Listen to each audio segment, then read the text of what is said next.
When I talked back to my father-in-law after being assaulted by my husband, my mother-in-law sneered, claiming that every woman takes a beating now and then. I calmly fought back, using a single sequence of moves that brought all four of them to their knees, begging for mercy. It was Christmas Eve. After finishing the deep cleaning of my in-laws' three-story brownstone in Brookline from top to bottom and preparing a flawless holiday dinner, I grabbed a small gift bag intending to bring it to my own parents. Inside was a $300 bottle of vintage Barolo wine I had bought using the money I painstakingly saved from taking on freelance architectural design gigs late at night. But before I could even step out the door, Thatcher, the man I shared a bed with, snatched the bag from my hand. He reached inside, pulled out the velvet-lined wine box, and slammed it onto the center of the holiday dining table. $300 for this garbage? Are you sneaking our household money to bankroll your family? Thatcher growled, his eyes bloodshot from the excessive amount of bourbon he had been downing since the afternoon. I froze, trying to keep my voice steady. That is money I earned myself. All year round, I serve and manage this house without missing a single detail. I've bought your parents countless luxury gifts. I just wanted to buy my parents one nice bottle of wine. What is wrong with that? Oh, so now you dare to talk back? Gideon, my father-in-law, slammed his heavy ceramic coffee mug onto the table. His arrogant, patriarchal nature, which was embedded in his very blood, revealed itself clearer than ever. He pointed his finger straight at my face. When you marry into a family, you follow their rules. You are a daughter-in-law in this house, which means your money is this house's money. You haul hundreds of dollars worth of goods to your parents. What is this place? A transit station? Absolute madness! From the restoration hardware sofa, Lucinda, my mother-in-law, loudly cracked open a pistachio shell. The sharp snap echoed through the tense air. She curled her lip, her voice dripping with acidity. Daughters-in-law these days are dreadful. Can't even bear a child properly, just sneaking around to siphon wealth back to her own parents. An ungrateful woman like you clearly lacks a decent upbringing. Lucinda, you can insult me all you want, but do not bring my parents into this, I yelled. That was the last straw. For 5 years, they had belittled me for being a freeloader, even though they were the ones who pressured me to stay home. They cheapened my labor, but touching my parents, two dignified, retired literature teachers who had lived honorable, modest lives, was something I could not stomach. The moment the words left my mouth, Thatcher lunged at me like a rabid animal. Your parents didn't teach you how to behave? I'll teach you! Smack! A vicious slap across my face sent stars exploding in my vision and made me stumble. But he didn't stop there. Thatcher grabbed my hair, yanking my head back so hard my scalp felt like it was tearing. With all the strength of his 6-foot frame, he slammed my head face down onto the solid oak dining table. A sickening, hollow thud rang out. Dizziness washed over me. Blood seeped from my forehead, streaming down the bridge of my nose, tasting salty at the corner of my lips before dripping onto the polished wood. Beat that insolence out of her, son. Show her who's boss. Lucinda's shrill voice echoed in my ears, perfectly synchronized with the uninterrupted sound of her cracking pistachios. 5 years, 60 months, 1,825 days. I had lived like an unpaid servant, only to receive a bloody head slamming right on the eve of the holidays. Suddenly, the physical pain vanished, replaced by a terrifying, razor-sharp clarity. The hot blood running down my face seemed to wash away the fog of cowardice that had clouded my mind for so long. The shell of submission shattered, revealing the true Alara, a woman who used to independently design and oversee construction for dozens of high-end projects. A woman who never backed down from a complex blueprint. I braced myself and drove the heel of my boot upward, slamming it with all my might into Thatcher's shin. He let out a howl of agony and released his grip. I stumbled back, swiping the blood from my forehead with the back of my hand. My cold eyes scanned the living room, stopping at the 8.5-inch OLED flat-screen TV, the very item Thatcher had been bragging about buying with his year-end bonus, even though he had actually maxed out a credit card under my name. Without a word, I grabbed a heavy, solid brass coaster from the table and stepped back. What? What do you think you're doing, you crazy bitch? Gideon's eyes widened in horror as he scrambled to his feet. Crash! I hurled the heavy brass coaster straight into the center of the TV with everything I had. The glass shattered, a massive spiderweb of cracks spreading across the now dead black screen. Sparks hissed and popped. The festive Christmas music abruptly cut off. Oh my God, my $10,000 TV. It's madness. Call the cops, have this psycho arrested. Lucinda jumped up, scattering her bowl of pistachios everywhere, screaming like a slaughtered pig. No need for you to call. I pulled my phone from my pocket, my fingers moving with absolute precision. I opened the Nest Security Camera app, the system I had personally installed last month under the guise of deterring holiday package thieves. The crisp 4K video capturing Thatcher slapping me and slamming my head, complete with Lucinda's cheering, was already safely stored on my personal cloud. I dialed 911. It rang for less than 3 seconds before a dispatcher answered. With a voice of cold steel, clear and entirely devoid of tremors, I spoke directly into the speakerphone so the three of them could hear every word. 911, what is your emergency? Hello, I need to report an emergency assault. I am at address in Brookline. I have just been brutally assaulted by my husband, resulting in a bleeding head injury right in front of my in-laws. The suspect is heavily intoxicated and out of control. I have video evidence and the crime scene is intact. I need officers dispatched immediately before my life is further threatened. Thatcher, Gideon, and Lucinda stood frozen. Thatcher's face went from flush red to a sickly pale green. Gideon's jaw dropped, unable to form a word. Lucinda's hands were shaking violently as she pointed at me, her previously acidic throat completely dry. They never expected the doormat to finally snap. And when this doormat snapped, she was going to burn this entire house to the ground. Just wait. This is only the beginning.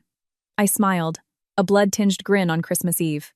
Less than 10 minutes later, the wail of sirens and flashing red and blue lights tore through the quiet, affluent neighborhood. 2 police officers pushed open the ajar front door, stepping quickly into the living room.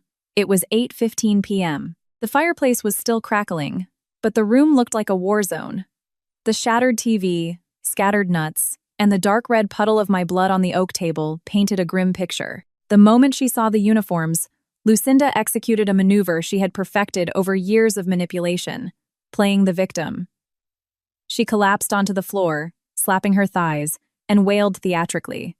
"Oh, officers, please look at what she did. It's madness. This wicked daughter-in-law. We slaved away to make a beautiful Christmas Eve dinner. And not only did she refuse to help, she went into a psychotic rage and destroyed our property. Look at my son's brand new TV. She smashed it with a brass coaster. She was trying to kill us, officers." Thatcher stood nearby, instantly shedding his rabid animal persona. He adjusted his collar, rubbed the back of his neck, and put on the face of a pathetic, helpless husband dealing with a hysterical wife. "Officers, we were just having our holiday dinner when my wife demanded to take our household funds to give to her parents. I tried to calm her down gently, told her we could discuss it after the holidays, but she snapped, smashed her own head into the table to frame me, and then started destroying property. Look, the coaster is still right there. She's got some sort of bipolar or psychiatric issue. It's been a nightmare for me." Gideon stood with his arms crossed, clearing his throat to assume an air of superiority. "We are a highly respectable family, officers. I served as a city official for decades. Everyone in this county knows me. It's just a petty marital squabble. If you could just write a report to warn her, we won't even press charges for the TV." 3 mouths, 3 roles, blending into a perfect theatrical performance. If I were the Alara of yesterday, I might have choked on my tears, suffocated by the injustice, unable to speak, but not today. I stood leaning against the wall, holding a piece of medical gauze to the cut on my forehead, coldly watching their performance. A younger officer frowned, looking at my bleeding head. "Ma'am, are you okay? You're the one who called in the assault, correct? What happened here?" I took a deep breath and spoke with absolute clarity. "Officer, I do not have psychiatric issues, and I did not smash my own head. Everything they just said is a fabricated lie." I stepped forward and handed him my phone. "Please watch this video." The security camera I installed recorded the entire incident exactly 20 minutes ago. I hit play. The screen lit up, the audio blaring clearly from the speaker. It captured Gideon's arrogant yelling, Lucinda's instigation, and peaked with Thatcher roaring, "Your parents didn't teach you? I'll teach you." The footage of him grabbing my hair and violently slamming my face into the table was irrefutable, crisp, and high definition. The blood drained entirely from the faces of Gideon, Lucinda, and Thatcher. They had no idea I had rerouted the local storage to my personal cloud. Gideon was speechless. Lucinda instantly stopped her theatrical wailing, her eyes darting nervously. "I'm not done, officers." I swiped the screen, opening a PDF file. "This is my medical record from Mount Auburn Hospital from 3 years ago. A fractured 7th rib and severe soft tissue damage. The cause listed was falling down the stairs. The actual cause was this man repeatedly kicking me in the stomach during a drunken rage. Tonight, the violence repeated, and I am pressing full charges." The atmosphere in the room turned to ice. The older officer's face darkened. He closed his notepad and pointed directly at Thatcher. "Put your coat on. You're under arrest. Turn around and put your hands behind your back." By 2 a.m. on Christmas morning, the precinct was brightly lit. I had just gotten my forehead cleaned and stitched by the EMTs when 2 frantic figures rushed through the station doors. It was my parents. After receiving my location pin, they had paid a small fortune for an Uber to rush across the city in the dead of winter. My father, Mr. Vance, a man who had spent his entire life radiating the quiet, gentle dignity of a literature professor, saw me sitting there with a bloody bandage. His eyes turned feral. "Alara, my God, what happened?" My mother burst into tears, wrapping her arms around me. Her hands trembled as they touched my coat, still stained with dried blood. My father didn't say another word. His eyes scanned the holding area and locked onto Thatcher, who was sitting handcuffed to a bench in the corner, still wearing a look of arrogant defiance. Suddenly, my father lunged. The bony hands of the old teacher grabbed Thatcher by the collar of his winter coat, yanking him upward so violently the metal bench rattled. "You hit my daughter? You piece of trash? I raised her for 30 years and never laid a finger on her. You bring her into your home, make her your servant, and now you make her bleed? I'll kill you myself." My father roared, his voice hoarse with rage. He raised a fist, ready to strike. "Sir, calm down. Step back. You're in a police station." 2 officers rushed in, prying my father's hands off. Thatcher was terrified, his face turning pale as he stumbled back, stammering, What the hell is wrong with you?" I quickly stepped forward, grabbing my father's trembling hand. "Dad, don't dirty your hands on this garbage. I have my own way of handling this. Today, I take back everything." The desk sergeant tapped his pen on the counter and looked at me. "Ma'am, the evidence is clear. But per procedure for domestic incidents, we have to ask. Are you looking to file an emergency protective order? And do you want to pursue criminal charges? Or keep this a civil matter?" From the bench opposite us, Gideon scrambled to his feet. His patriarchal authority had evaporated, replaced by a sickeningly fake subservience. "Mr. and Mrs. Vance. Officer, please. It's the holidays, a time for forgiveness." The young couple just had a spat. Thatcher had a little too much bourbon and made a mistake. "Alara, honey, just drop the charges. We'll have him formally apologize to you at home."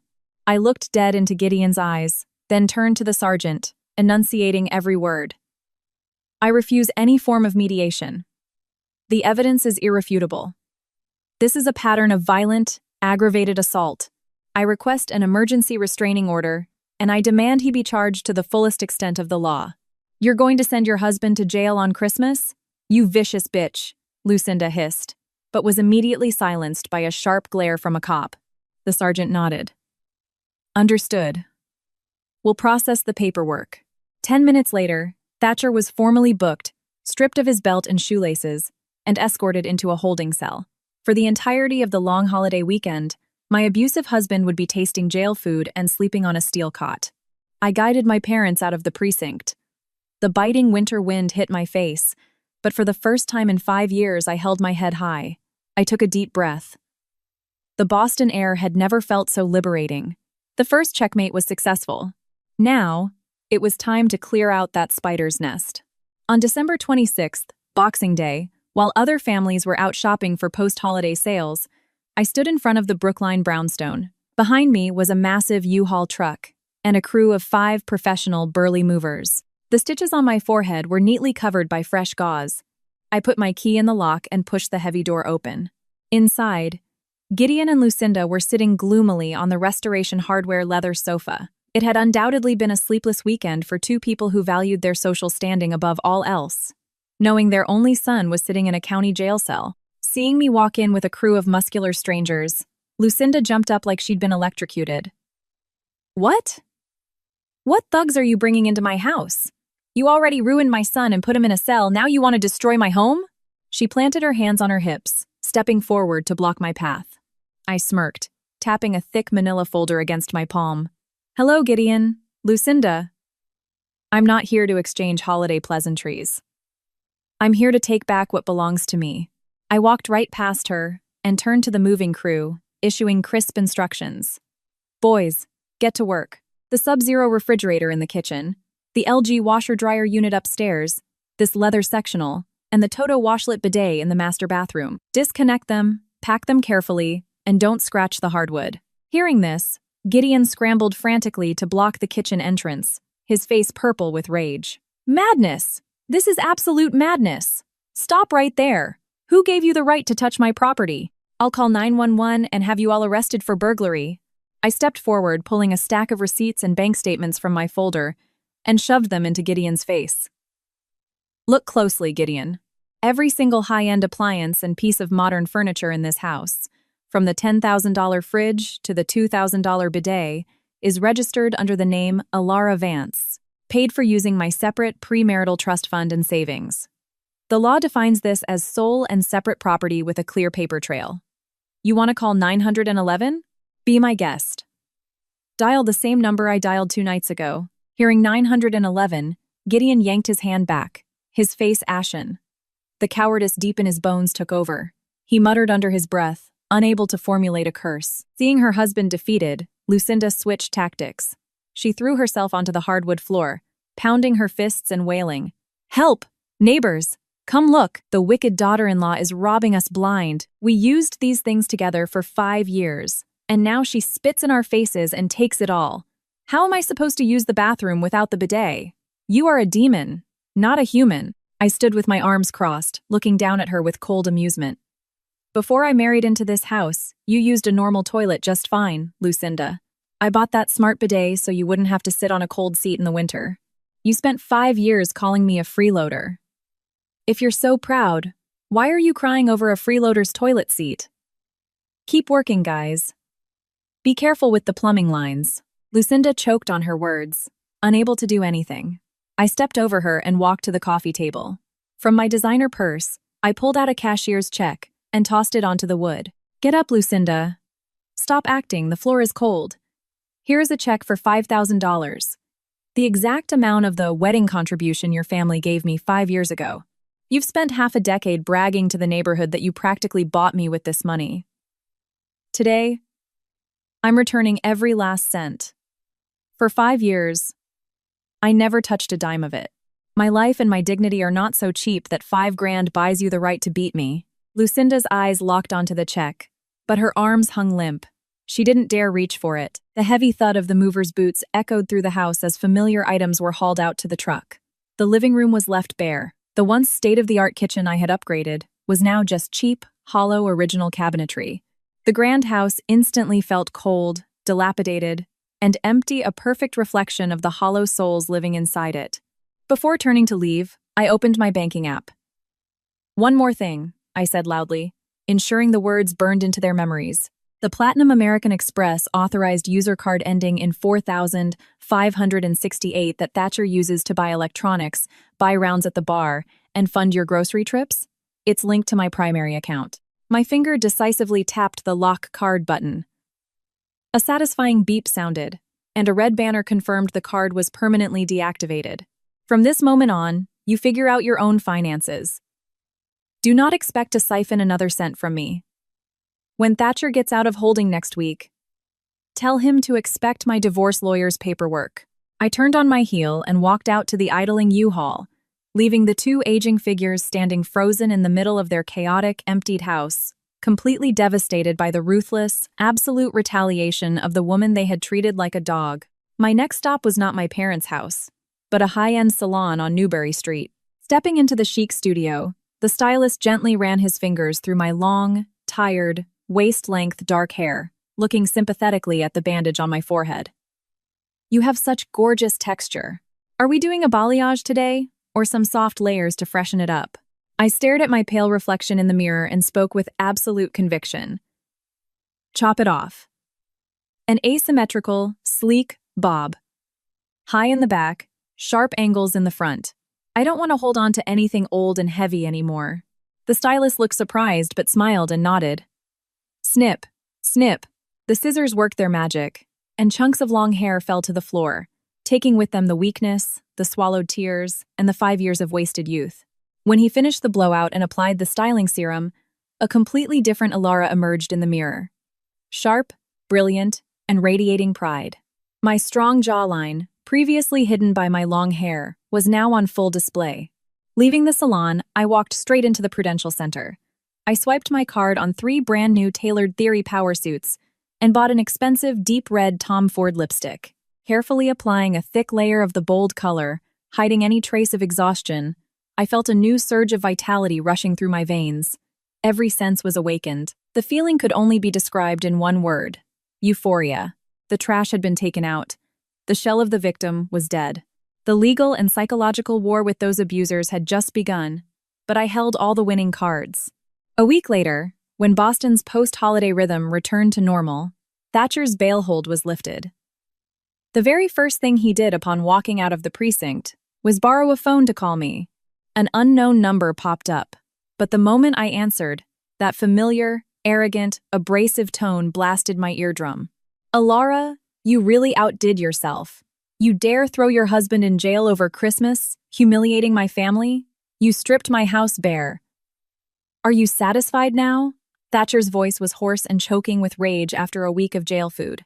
I took a sip of black coffee, answering calmly. No. 7 days in a holding cell is just the appetizer. How could you possibly understand my satisfaction?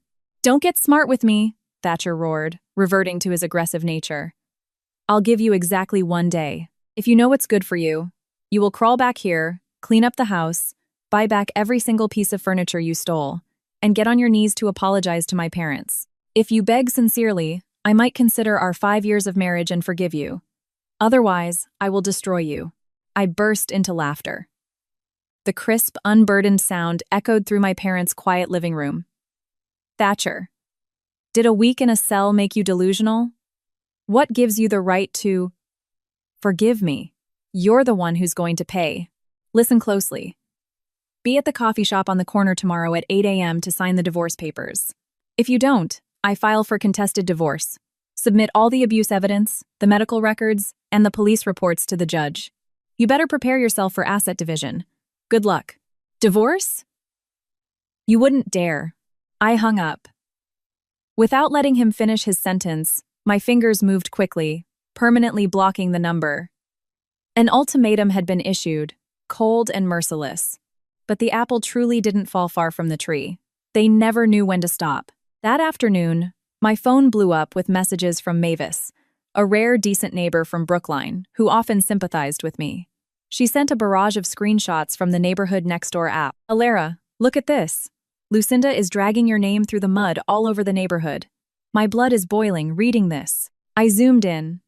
In the local community group with over 500 residents, an account named Lucinda Brookline was firing off highly inflammatory posts. Neighbors, beware. Look at the true face of my daughter-in-law. We fed and housed her, and she repaid us by cheating on my son. When he caught her, she waited until we were out on Boxing Day, hired a gang of thugs, and robbed our house blind. She took everything, even the toilet. A shameless, thieving whore. Right below, Gideon's account chimed in, right on cue. It is our family's tragedy to have brought such an uneducated, low-class woman into our home. Her parents must be just as corrupt to encourage their daughter to rob her husband. I advise all neighbors to be on high alert. Dozens of comments from bored, gossiping neighbors followed. Some gasped. Omg! Alara looked so sweet. Can't believe she's a cheating thief. Others clucked their tongues. Girls today are ruthless. Poor Gideon and Lucinda. Rage simmered in my chest. They trapped me with their contempt, beat me until I bled, and now they were using social media to assassinate my character and humiliate my parents. A normal woman might have cried, jumped into the comment section to desperately defend herself with massive paragraphs of text to fight hundreds of venomous strangers. I didn't. Words on the internet are like wind. The more you argue, the deeper you sink into the mud trap Lucinda laid. Against the court of public opinion, ironclad, undeniable evidence smashed directly into their faces was the ultimate weapon. I took a USB drive and drove to the largest FedEx office store in the city. I need 100 copies of this PDF. High-quality color paper, please. Staple the top left corner. On the screen was a scanned document bearing the official seal of the Boston Police Department. The arrest record and emergency protective order against Thatcher. Charge: assault and battery on a family member. Attached to it was an open letter I had drafted myself, extremely brief and razor-sharp. To the residents of Brookline, I am Alara Vance. To address the defamatory lies spread by Gideon and Lucinda, here are the facts. 1. I fled that house because Thatcher violently assaulted me on Christmas Eve, resulting in hospitalization. See attached police report. 2. The property I removed was my sole, separate legal property purchased with my own trust funds. 3. Lucinda's claims of theft and infidelity are criminal defamation. My legal team is currently preparing a civil lawsuit for libel against her and Gideon. I trust you all can see the truth. Holding the 100 warm copies, I smiled. This counterattack would strike the exact nerve Gideon and Lucinda valued most: their fake, pristine reputation. At 5 a.m. the next morning, the Boston air was still frigid and misty. Wearing a trench coat and a pulled-down beanie, I walked through their upscale neighborhood with a roll of double-sided tape. I pasted the first flyer right on the community bulletin board outside the local park, then on the street lamp poles. On the corner intersection boxes, perfectly eye level. And the final copy? I slapped it right in the dead center of Gideon and Lucinda's pristine mahogany front door, smoothing the edges down hard. I got back in my car and drove away before the neighborhood woke up. By 7:30 a.m., my phone was vibrating off the desk. Mavis called, her voice a mix of shock and pure glee. Ilara, it's absolute chaos. The whole street is crowded around the bulletin board and street lamps reading your flyers. According to Mavis's live updates, at 7 a.m., Lucinda stepped out with her tote bag, ready for her morning coffee run to continue playing the victim. When she opened the door, the official police report stating her son was an abusive criminal stared her right in the face. All the blood left her body. She frantically tore the paper down, crumpling it up. But as she looked down the street, every corner had people pointing and whispering. Wow, I thought Thatcher was such a distinguished guy. Turns out he beats his wife and gets thrown in a cell? One neighbor loudly proclaimed. And yesterday Lucinda was crying online about theft? Turns out the girl was just taking her own stuff back. What kind of sick family frames an abuse victim? Another chimed in, shooting disgusted glares at Gideon's house. Hearing the razor-sharp mockery, Lucinda deflated like a popped balloon. The majestic, arrogant online persona from yesterday had entirely collapsed. Sitting in my parents' cozy kitchen, reading Mavis's updates, I smiled in relief. Public opinion had violently shifted. The trap they set for me had snapped back, strangling their own hypocritical facade. By mid-January, the winter chill still hung over Massachusetts, but a warm fire of new beginnings burned inside me. I walked into the sleek, glass-paneled high-rise in the Seaport District, carrying my portfolio and a level of confidence I thought I had lost forever. Sitting across from me were Sarah, the HR director, and Marcus, the creative director of Apex Spatial Design. Sarah adjusted her glasses, tapping my resume. Alara, your work in the 2 years post-grad is phenomenal. But this 5-year gap, you listed it as estate management. Frankly, it looks like you were a full-time homemaker. Do you think you've lost your professional edge? Will you struggle with the high pressure of a lead designer role? I sat up straight, smiling calmly, unfazed by the direct hit at my weakest point. Sarah, for the past 5 years, I didn't just manage a home. I managed a highly volatile micro-corporation. My clients were 3 extremely demanding, difficult individuals. I executed complex budgets on tight constraints, managed daily crisis mitigation, and handled constant internal PR nightmares. I paused, making direct eye contact with both of them. The patience required to resolve daily conflicts, the time management needed to maintain a flawless 3-story estate while simultaneously taking on freelance CAD and design projects at 2 a.m. to keep my skills sharp. All of that forged an iron will. Furthermore, here is my portfolio of the freelance projects I completed independently during those 5 years. I slid my iPad over to Marcus and won. Senyu scrolled through the 3D renders, his eyes lighting up. Incredibly modern layouts. Highly functional, and the attention to detail is stunning. The interview ended with a firm handshake from Sarah. Welcome to Apex, Alara. You start next week as our lead designer. Walking out of the building, I took a deep breath. The first taste of victory after pulling myself out of the mud was sweeter than I ever imagined. To reward myself, I hailed an Uber straight to the Prudential Center. It was time for Alara to permanently shed the scent of cooking grease and worn-out sweatpants. I walked into the high-end designer section. As I was trying on a stunning cream-colored blazer in front of a full-length mirror, a shrill, acidic voice pierced my ears. Well, look who it is! Abandons her husband and home just so she can come here and play dress-up like a slut. I turned around slowly. Standing 3 feet away were Lucinda and Thatcher. The sight almost made me burst out laughing. Thatcher looked gaunt, his beard unkempt, wearing a frayed, outdated North Face jacket. Clearly, a week in jail and a month without my care had stripped him of his fake yuppie aura. Lucinda was clutching a peeling handbag, glaring daggers at the price tag of the blazer in my hand. It was obvious since I locked my platinum card.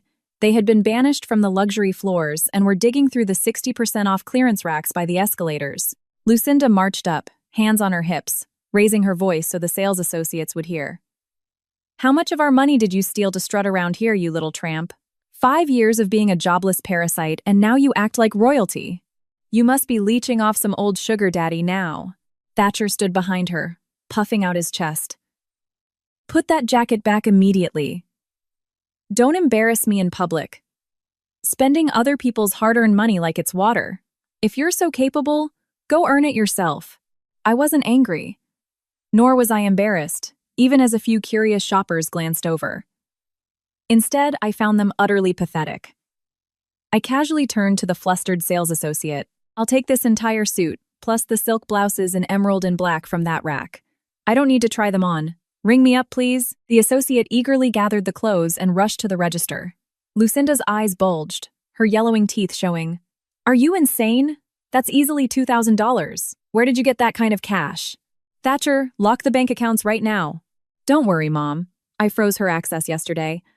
Let's watch her cry and beg when the card declines, Thatcher sneered, stepping closer to enjoy the show. I smirked and walked to the register. From my sleek wallet, I pulled out a heavy metal American Express Platinum card, my personal line of credit, built on my own excellent score and freelance savings, completely untouchable by them. On this, please, I smiled at the cashier. Beep. The POS machine smoothly spat out the long receipt. Your total is $2,450. Thank you so much for shopping with us, the associate bowed politely. My phone chimed with the transaction alert, completely shattering the smug grin on Thatcher's face. He stared at the receipt, then at the metal card in my hand, stammering, That card? How do you have that limit? I took the luxury shopping bags and slowly walked back toward them. My expensive Tom Ford perfume completely overpowered the stale, unwashed scent radiating from Thatcher's jacket. What's wrong? Did you think without you, I'd be starving on the streets? I enunciated every word, my voice quiet but sharp as a scalpel. Thatcher, you lived off my supplementary card for 5 years and actually believed you were the provider? Open your eyes. I just accepted a position as lead designer at Apex Spatial Design. My starting salary is triple your pathetic mid-level administrative paycheck. I spend my own money. I turned to Lucinda, my cold eyes raking over her disheveled appearance. And you. You called me a parasite. Look at your precious baby boy. The second I cut his allowance, he can't even afford decent clothes. Hanging around the clearance racks. Aren't you embarrassed of your highly respectable family name? You bitch! How dare you insult me? Lucinda shrieked, raising her hand to slap me. She froze midair when 2 large security guards in black suits stepped closer, drawn by the commotion. I stood tall, flipping my sleek bob. Don't bring your domestic violence habits here. There may not be a camera in your dining room, but there are dozens of 4K security feeds right above us. I'm sure Thatcher doesn't want to go back to a jail cell for public assault and battery, does he? Lucinda's hand trembled before dropping to her side. Thatcher's face drained of color, and he quickly pulled his mother back like a frightened child. Make sure you show up on time when the court summons arrives. Don't keep me waiting. I threw a final, icy warning over my shoulder before confidently strutting away. The rhythmic click of my heels on the marble floor echoed with pride, leaving behind the stunned, humiliated gazes of a mama's boy and his pathetic enabler. Early February. I was at my desk, focused on approving 3D renders for a luxury condo project, when a loud commotion from the glass-walled reception area broke my concentration. Get out of my way!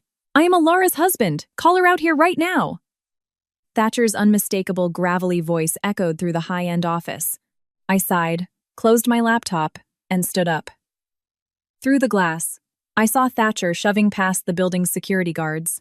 He was wearing a wrinkled button-down, looking unhinged, waving a stack of papers at the terrified young receptionist. Seeing me emerge in my tailored suit, Thatcher's eyes flared with malicious desperation. He broke away from the guards and pointed straight at my face, yelling loud enough for the entire floor to hear. You are a snake, Alara. You robbed my house blind, and now this? Last week at the mall, you insulted my mother so severely she had a heart attack. She is in the ICU at Mass General right now, dying because of you. Do you have any humanity left? The office went dead silent. Dozens of shocked, curious eyes turned to me. This blatant extortion was their classic, toxic playbook. Leverage public pressure and my workplace reputation to force me into submission. But I just crossed my arms, staring blankly at the rabid man. Are you done? I asked. My voice chillingly calm, but carrying across the room.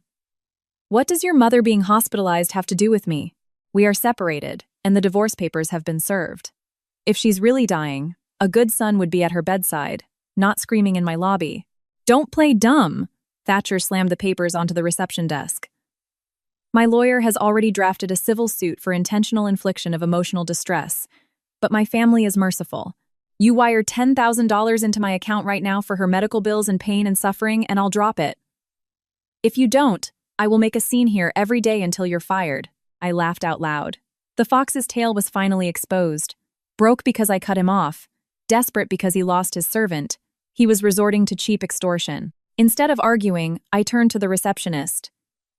Ashley, please call security to the lobby. Less than a minute later, the building's head of security stepped out alongside 2 other guards. I looked at Thatcher and tapped my finger on the desk. Thatcher, you just demanded $10,000 accompanied by a threat to harass my workplace and sabotage my career. The lobby cameras recorded audio of the entire thing. Under Massachusetts general laws, extortion threatening economic harm to extract money is a felony punishable by up to 15 years in state prison. Thatcher froze, his jaw, ready to spit another insult, locked in place. The head of security stepped forward, his voice like ice. Sir, you are on private property. By forcing your way into a private corporate office, creating a disturbance, and threatening our staff, you are committing trespassing and disturbing the peace. Security has already triggered the panic button. Boston police will be here in 2 minutes. I suggest you stay exactly where you are. Hearing the word police, the trauma of his holiday jail stint flooded back. Thatcher's face went chalk white. He stumbled backward toward the glass doors. You're all teaming up on me. I don't want the money, I'm going to see my mother. It was too late. Sirens wailed outside the building. 2 officers walked in, quickly detaining Thatcher and hauling him to a cruiser. The disruption ended abruptly, leaving my coworkers in awe and a satisfied smirk on my face. That afternoon, I took an Uber straight to Mass General Hospital. I needed to pull this cheap scam out by the roots. Using a private investigator I had hired, I knew Lucinda was in room 402, neurology. I pulled up my coat collar, pulled down my baseball cap, and strapped on a surgical mask, walking quietly down the sterile corridors. When I reached room 402, I hid in the blind spot and peered through the small glass window on the door. There was no heart monitor, no oxygen mask, no dying mother-in-law. Lucinda, the woman supposedly clinging to life after a heart attack, was sitting cross-legged on the hospital bed. In her hand was a massive, greasy double-bacon cheeseburger from the cafeteria. She was chewing loudly, laughing, and spitting crumbs. Sitting next to her, Gideon was peeling an apple. Slow down, he muttered. If the doctor walks in and sees your blood pressure spike from the sodium, they'll discharge you. Oh, shut up! Lucinda wiped grease from her mouth, her voice as loud and grating as ever. Do you know how hard I had to hyperventilate and scream in the ER just to get them to admit me for severe vertigo and hypertension observation? Thatcher is probably at that bitch's office raising hell right now.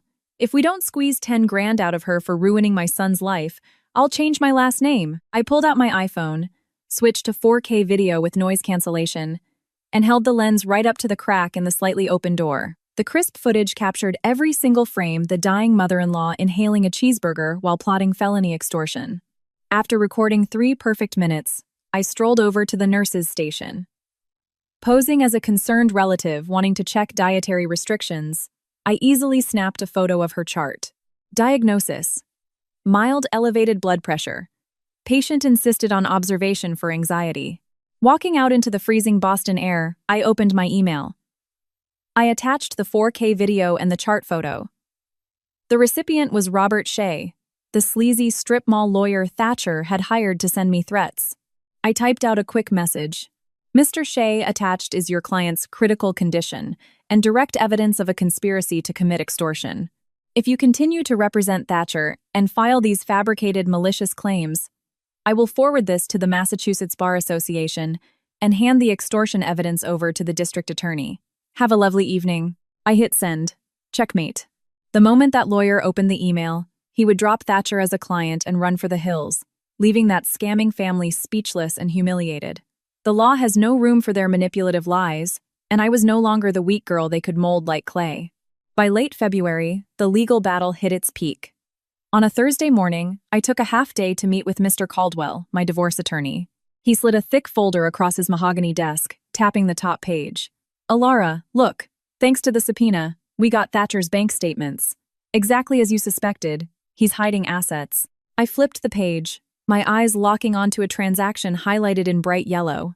$20,000. Transfer date, December 26th. Memo, loan repayment, recipient, Silas Harding. Uncle Silas.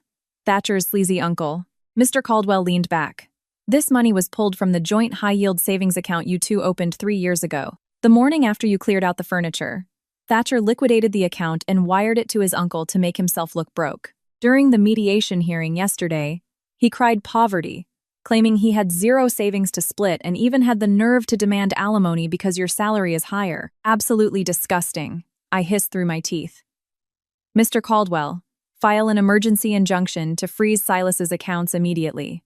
Demand the funds be returned to the marital estate. If they want to play hide the money, I'll chop off their escape routes. Caldwell nodded, making a note. Filing it this afternoon. Just then, my phone buzzed. Caller ID. Uncle Silas. Speak of the devil. I signaled Caldwell to be quiet and answered. Alara, honey, it's Uncle Silas. His voice was gratingly fake. Listen, I'm in town with Aunt Brenda.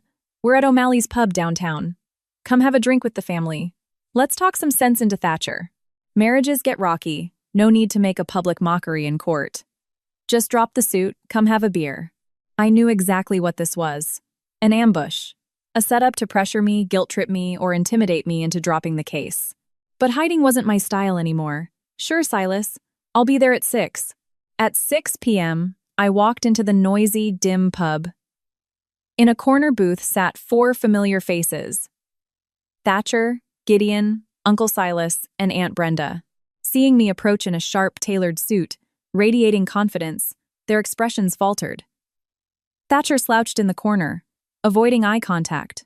I slid into the booth opposite Silas, skipping the pleasantries. You called me here. Speak. I have work to do. Aunt Brenda immediately turned on the fake charm, sliding a plate of fries toward me. Alara, sweetie, we know Thatcher messed up, but women need to be the glue holding the family together. You moved out, got him arrested. Isn't that a bit heartless? If you take him to court, he has nothing. You'll bleed him dry. Just drop the lawsuit. We'll make him apologize on his knees. Uncle Silas slammed his pint glass down in agreement. Exactly. You've been married 5 years and haven't even given them a grandchild. You're lucky they didn't kick you out. Now you want to rob them? The boy is broke. You can't squeeze blood from a stone. For 15 minutes, they played good cop, Bad cop, dissecting me without mercy. I quietly reached into my designer bag, pulled out my phone, hit record, and slammed it onto the center of the wooden table. Clack. The noise made the whole booth go dead silent. Keep talking. I'm recording this to submit to the judge as evidence of witness, intimidation, and coercion, I said coldly, my eyes cutting through them like glass. What? What kind of game are you playing? Gideon sputtered. I pulled out a stack of photocopies and threw them right in Uncle Silas's face. You say Thatcher is broke? Then explain the $20,000 wire transfer from our joint account to yours on December 26th, labeled loan repayment. When we have absolutely zero promissory notes or loan history with you, that is the felony dissipation of marital assets. My lawyer froze your bank accounts 2 hours ago. The court will be subpoenaing you for aiding and abetting fraud. Uncle Silas's face went from flush red to corpse gray. Gideon stammered, dropping his fork. I didn't know. He just said he was holding it. I smirked, snapping my head toward Aunt Brenda. I slammed another document onto the table. And you, Brenda? You call me heartless? 2 years ago, when your roof collapsed, you came to my house sobbing, begging for $15,000. Here is the wire transfer from my personal account to yours. Memo, loan to Brenda. You haven't paid back a single cent in 2 years. Who are you to preach morality to me? Brenda shrank back, mortified, looking at Gideon for help.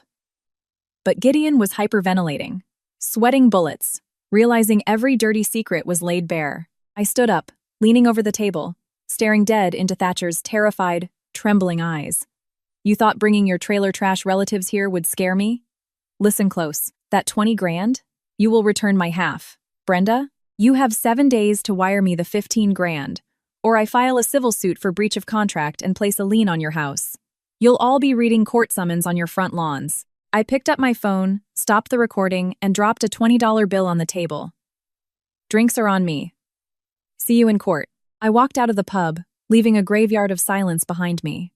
The arrogant ambush had been completely annihilated. The freeloaders finally understood one truth. When you push a good woman to the edge, her retaliation is more vicious than any weapon. By early March, the divorce proceedings were tense, but I didn't expect Gideon to stoop to a new level of depravity. On a Monday morning, I received a frantic call from my mother. Alara, your father is in the hospital. His blood pressure spiked. She was sobbing. He went to the Retired Teachers Association meeting at the high school, and someone hung a massive red banner over the gates.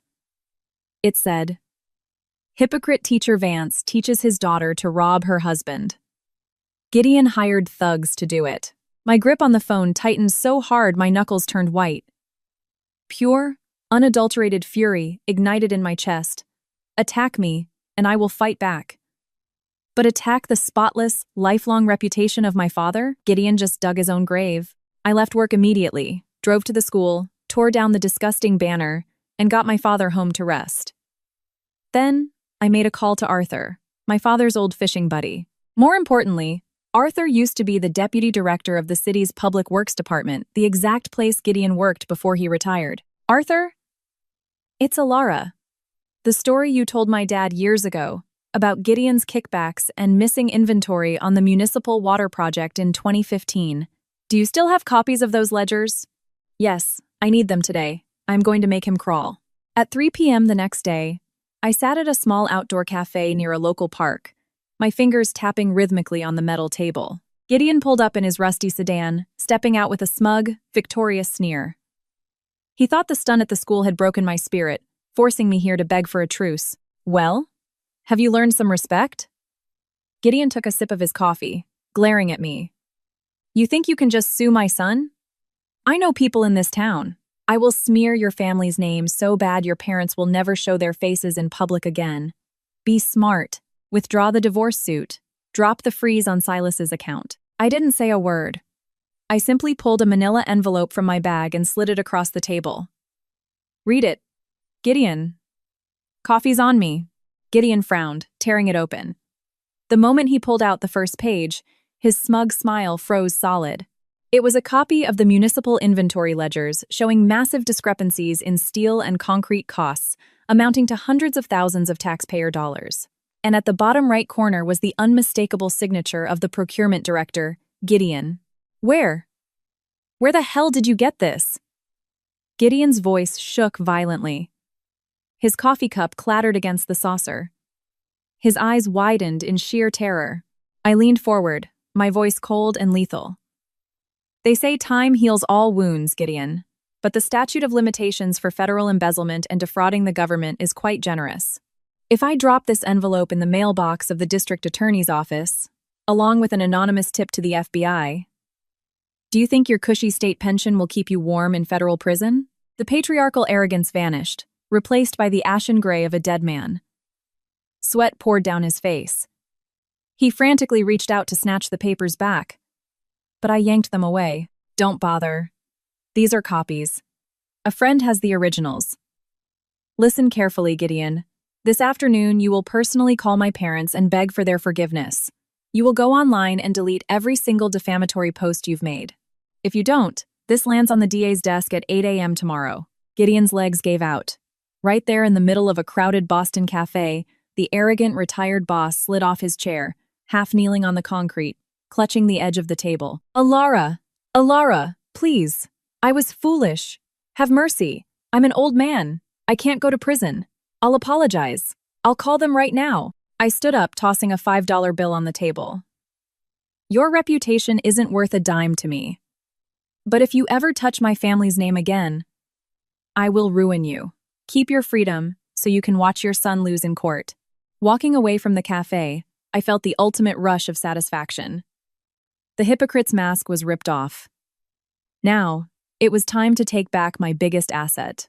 3 days later, per a court order, I arrived at the Brookline brownstone with my lawyer, Mr. Caldwell, and a licensed real estate appraiser. The marital property needed to be assessed, but when I put my key in the lock, it wouldn't turn. Both the deadbolt and the heavy iron gate lock had been completely replaced. From the second-floor balcony, Thatcher poked his head out, laughing maliciously. You have no right to come in here. This house is in my parents' name. I changed the locks, go appraise the sidewalk. Ignorant of the law, as always, Mr. Caldwell sighed, pulling out his phone to call the police to report interference, but I raised a hand to stop him. No need to bother the cops, Mr. Caldwell. Legally, this is still contested marital property, correct? As a stakeholder, I have the right to enter my own home?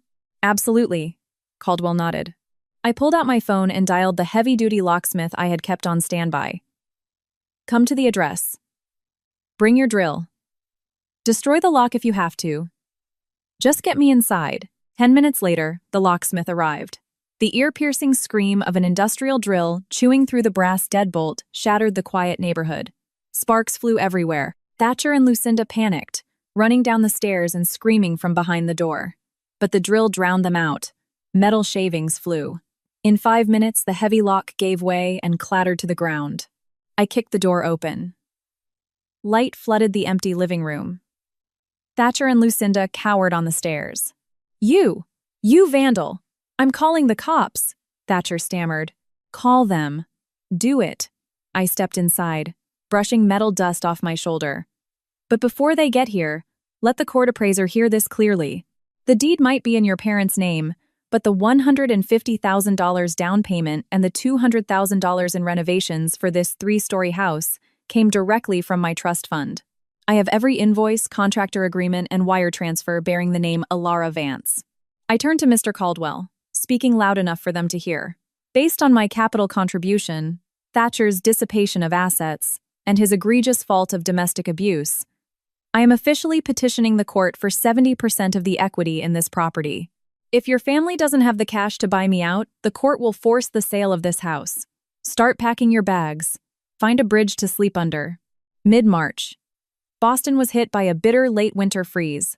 At 1:30 a.m., I was wrapped in a blanket at my parents' house, typing on my laptop to finish a client's design, when my phone vibrated violently. Caller ID. Thatcher. I frowned. It had been eerily quiet for 2 weeks since I broke the lock and demanded 70% of the estate. No curses, no harassment. Even Gideon was a ghost after I blackmailed him, but my instincts told me this silence wasn't surrender. It was the final, desperate thrashing of an animal backed into a corner.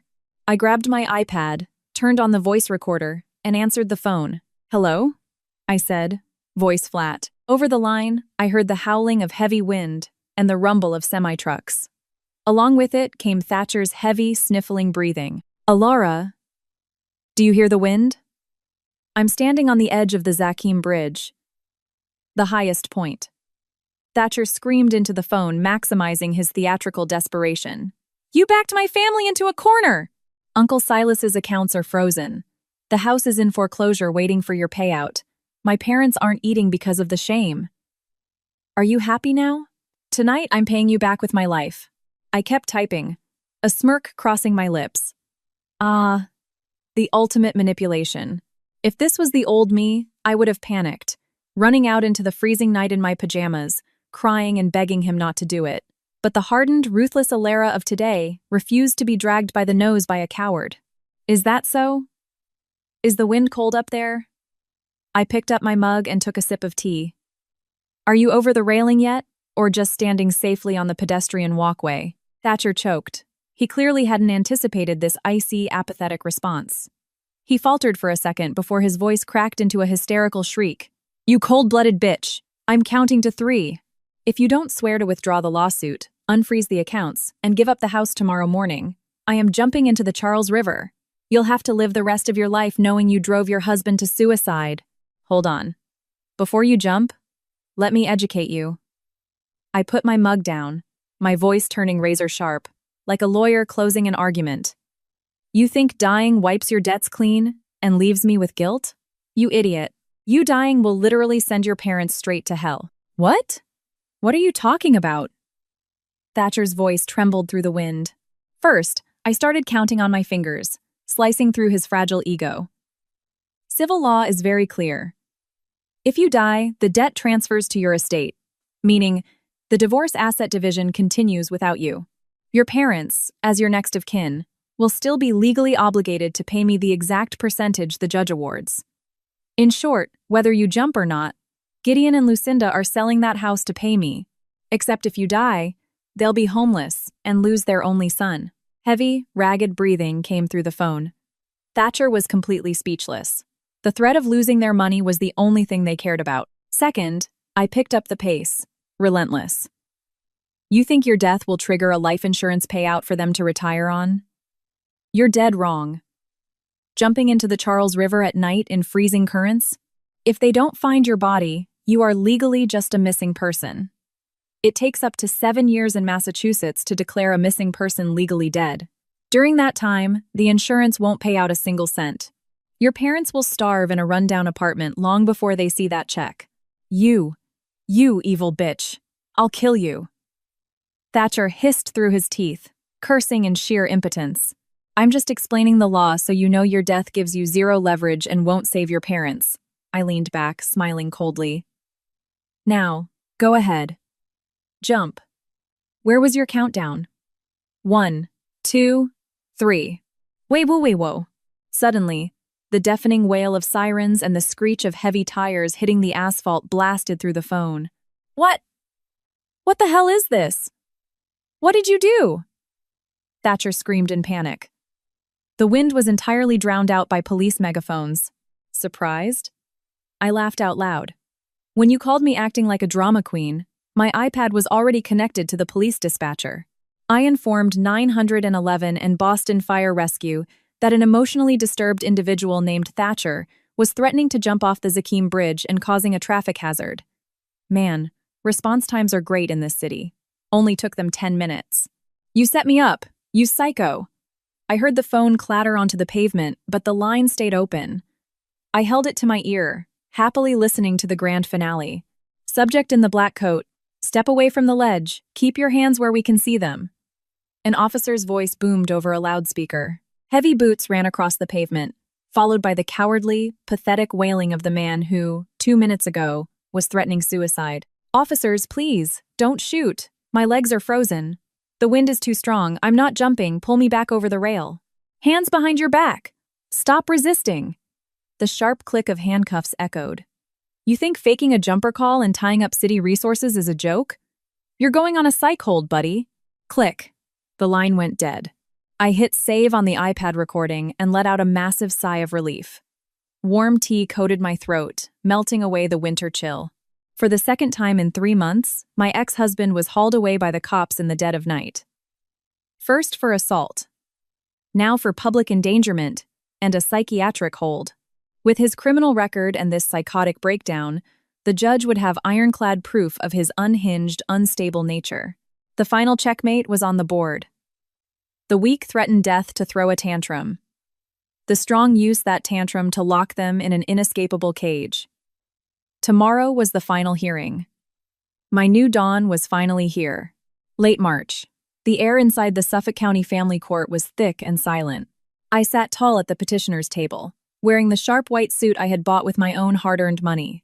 In stark contrast to my poised demeanor, Thatcher sat at the respondent's table looking like a crumpled, beaten scarecrow.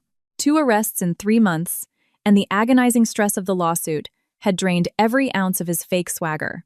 In the gallery behind him, Gideon and Lucinda sat huddled together, faces gray, not daring to make eye contact with anyone. The presiding judge adjusted her glasses, looking down from the bench with strict authority. Respondent, do you have any rebuttal to the petitioner's demand for a 70% share of the Brookline property equity and the return of the $20,000 from the joint savings account? Thatcher stood up abruptly, gripping the table, his voice trembling in desperation. Your Honor, she pushed me to the edge. That house is in my parents' name. She only paid for the renovations. And that 20 grand. I was paying a debt to my uncle. Please, Your Honor, I was fired from my job because of her arrests. If you divide it like this, my family will have nothing. Mr. Caldwell, my lawyer, immediately stood up, exuding pure professionalism. He held a thick stack of binders and spoke clearly. Your Honor, the respondent's claims are fabrications designed to evade legal accountability. Massachusetts is an equitable distribution state. To prove my client's demands are just, I submit 4 exhibits of irrefutable evidence. Caldwell placed the binders on the desk, his voice echoing in the quiet room. Exhibit A, domestic violence. The police arrest report, emergency protective order, and security footage of the brutal assault on Christmas Eve, alongside medical records proving a history of severe physical abuse. My client is a victim of egregious fault. Exhibit B, dissipation of assets. Bank statements proving that on December 26th, the respondent liquidated $20,000 to Silas Harding under the guise of a loan repayment, with zero contractual proof. Pure financial fraud. Exhibit C, extortion and harassment. Video evidence of Lucinda faking a medical emergency, coupled with audio of the respondent attempting to extort $10,000 from my client at her workplace, leading to police intervention. Furthermore, the police report of his fabricated suicide attempt on the Zakim Bridge to emotionally blackmail my client. Exhibit D, defamation. A certified affidavit of screenshots from the Nextdoor app, proving the respondent's family engaged in a malicious smear campaign against my client and her family. With every word, Thatcher's face grew whiter. In the gallery, Gideon's knuckles turned white as he gripped the pew in front of him. The judge reviewed the files meticulously. Her expression grew colder by the second. After a grueling 15-minute recess, the gavel slammed down, sealing the fate of the abusers. This court grants the petition for divorce. Regarding the division of the marital estate, considering the petitioner's initial capital contribution, the respondent's clear dissipation of assets, and the egregious economic and physical fault committed by the respondent, the court orders a 70/30 equitable distribution in favor of the petitioner, Alara Vance. Specifically, the respondent must return $10,000 from the fraudulent wire transfer. The Brookline property, appraised at $2.2 million, contains $1.5 million in marital equity based on the petitioner's renovations and payments. The respondent is ordered to pay Alara Vance $1.05 million within 30 days. If payment is not rendered, the court orders the immediate liquidation and sale of the property to satisfy the judgment. Bang! The gavel fell like an executioner's axe, severing their lifeline of greed. Thatcher collapsed into his chair. Lucinda wailed loudly, not her usual manipulative cry, but the guttural panic of a woman about to lose the roof over her head. Walking out of the courthouse, I lifted my face to the crisp spring air, inhaling deeply. In the courtyard, the tragicomedy continued. Thatcher's phone rang. He answered it, listened for a moment, and dropped the phone on the concrete. HR. My company just officially fired me. Too many arrests, he muttered like a zombie. Hearing this, Gideon's eyes went bloodshot. Unable to hold it in, he slapped Thatcher across the face, then pointed a shaking finger at Lucinda. Madness! This is your fault! You babied him, you encouraged him to hit her, you wanted to steal her money. Now we're going to be homeless. I told you to leave her alone. Lucinda slapped his hand away, screaming back in the middle of the plaza. Oh, you act so innocent. You spent her money too. You called her a parasite. Now you blame me? They tore into each other like feral dogs right outside the Hall of Justice. I just smiled faintly and got into my waiting Uber. I was no longer required to be the audience to their pathetic play. 6 months later, the autumn breeze in Boston was crisp and clear. I stood on the balcony of my 15th floor luxury condo in the Seaport district, taking a sip of red wine. The wind gently brushed through my sharp bob. The 1,200 square foot apartment was designed entirely by me, minimalist and bathed in natural light. Inside the warm living room, my parents were happily unwrapping the luxury Omaha Steaks package I had just bought them. Alara, come taste the clam chowder. Tell me if it needs more salt. My mother's gentle voice called from the state-of-the-art kitchen. Smells perfect, Mom. I turned and smiled radiantly. My phone buzzed on the coffee table. It was Mavis from Brookline. Alara, how are things at the new job? Mavis's voice boomed over the speaker. The street has been so quiet since Gideon's family moved out. Things are great, Mavis. Where did they end up? I asked. My tone as casual as if asking about the weather. Oh, Lord. They couldn't pay the $1 million in 30 days, so the court forced a fire sale of the brownstone. Gideon lost his reputation after some old union corruption rumors surfaced. They had to rent a rundown, one-bedroom shack way out in Worcester. Thatcher is unemployed and drinks all day, screaming at Lucinda because his uncle cut them off. They are absolutely miserable. Karma rarely misses its mark. I smiled softly, raising my glass of wine toward the brilliant sunset reflecting off the Boston harbor. You reap what you sow, Mavis. They belong to a past life now. I hung up, walked inside, and wrapped my arms around my parents. The smell of warm soup, the sound of their laughter. 5 years of humiliation had cost me blood. But that blood on Christmas Eve had washed away the weak, submissive Alara, resurrecting a woman of iron will, independence, and pride. Outside, the Boston autumn sky stretched high and infinite. And beneath that brilliant sky, my real life was finally beginning.